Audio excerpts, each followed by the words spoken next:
Your muscles don't know what rep ranges are. It doesn't know if you're doing 5, 8, 12, 20 or more reps. And why do we act like there's a specific number of reps that we should do to build muscle?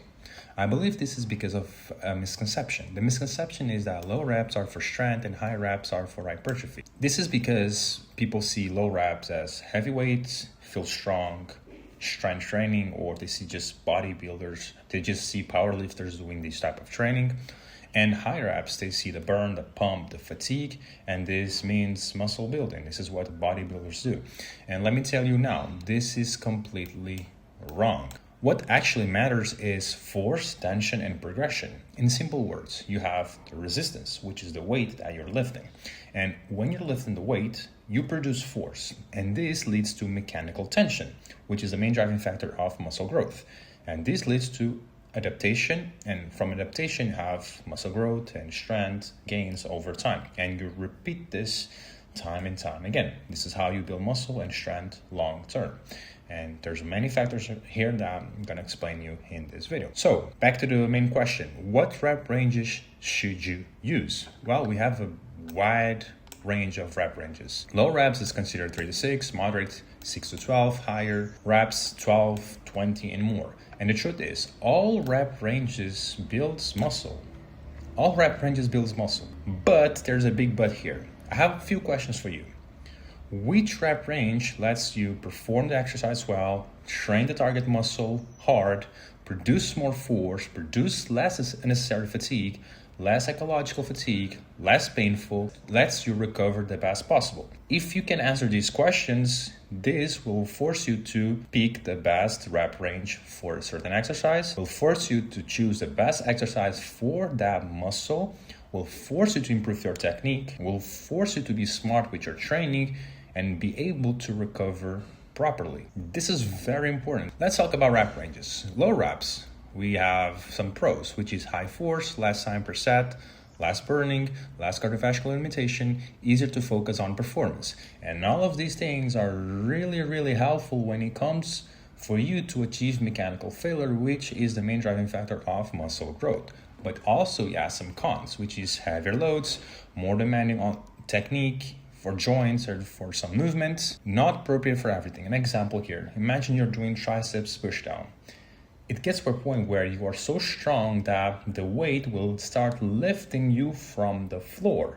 And this will take the focus from the tricep because you'll have to use your core, your shoulders, your chest to maintain you in the floor and make you push the weight down. And this means that now it's probably time to switch to another tricep exercise, like a machine that can let you put a lot of weight and focus only on the triceps. And this applies to every single exercise that you may think of. So this also influences the rep ranges that you should probably do. And now high reps has some pros also. More practice, lower external loads, useful for some isolation exercise, can be easier to accumulate work.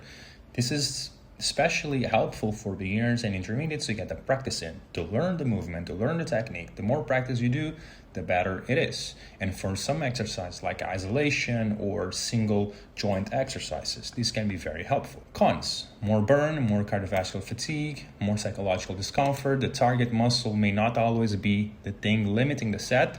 This is very important. You want your muscle to be what limits you, not the other thing, not the cardio, not discomfort, not the psychological discomfort. And these things, these little things, doesn't allow you to achieve true mechanical failure, which is the main driving factor of muscle growth. And this is how I think about it. The best rep range is the one that lets you train the target muscle hard without letting unnecessary fatigue become the limiting factor. This is very important, more important than the exact number that you should do. In my opinion, 4 to 10 is perfect for muscle growth and strength. If you're in this range, I believe is perfect for muscle and strength long term. Now let's talk about mechanical failure, very important. Let's imagine you're doing a set. When you're doing a set, you produce force. You're doing the reps, you're producing force. It gets to a point where the target muscle can no longer produce more force. And this means that you've achieved mechanical failure. Good. But, again, a big but. There are a few things here that can stop you first, that can stop you from achieving mechanical failure. For example, breathing, burn, grip, technique, pain, mental fatigue, and mindset. All of these things can influence your ability to achieve mechanical failure, which is what you want. You want to achieve mechanical failure with your muscles. It's the muscles that will achieve mechanical failure. You want to achieve failure with your muscles, not because of the breathing, not because of these things. And this is very important. And also this will force you to choose the right exercises, the best exercise for that certain muscle group, force you to improve the technique, force you to rest well between sets, force you to recover properly, force you to manage your fatigue. All of these things are very important. Also, choosing the right rep ranges for certain exercises. So the goal isn't to make the set as painful as possible. What you want is the target muscle to be the limiting factor, like I said before. You want your muscles to be what achieves failure, not your breathing, not your grip. You don't want to stop because your wrist hurts or your grip is failing.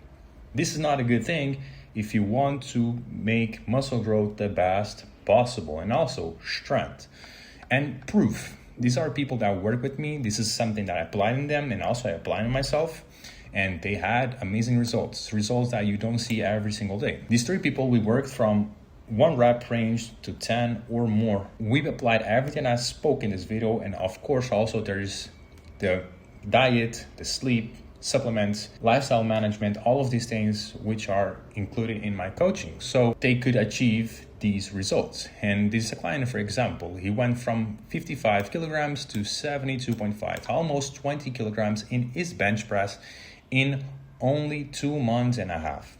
And he had this explosive growth because we did everything right. And if you're interested in coaching, links will be in the description. Book a call or send me a DM on Instagram. If you don't have results, I'll give a full refund. If you work with me for 30 days and you see any results, I'll give you a full refund, so you have 0 risks. All the risk is on me, and the worst that can happen, you gain some experience of working with an online coach. So that was it for this video. I hope it was helpful and clear, and see y'all in the next video.